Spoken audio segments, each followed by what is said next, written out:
ازبکستان ته درلودی. الحمدلله د دوی د صدر اعظم او معاون د صدر اعظم او د مربوطه وزیرانو سره د تجارت، برېښنا، هوانوردۍ، زراعت، فتحانګ په دې هکله ډېر مجلسونه سره وشول او شاید په دې کې پرمختګ هم وشي ډېر.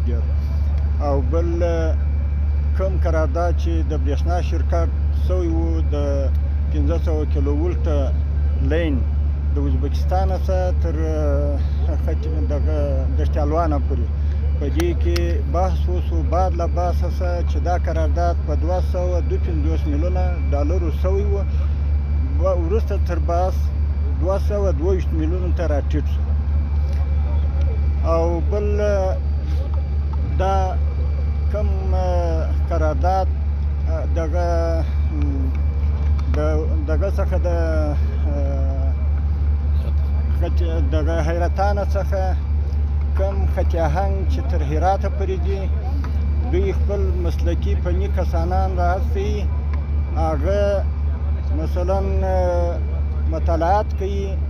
بعد له مطالعاتو څخه دوی په 10 ورځې بعد استقاط شروع کوي او کوم مصارف چې د سروې یا د مطالعاتو دوی کوي هغه دوی خپل پر ځان ومنل.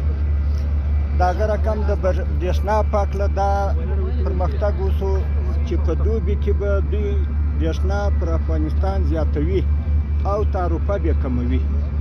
او د هغه رقم د زراعت په هکله باندې دا تعهد وشو چې زموږ پر محصولاتو باندې محدودیت و، یعنی دوی دا ومنل موږ سره چې دغه محدودیت به دوی لرې کوي.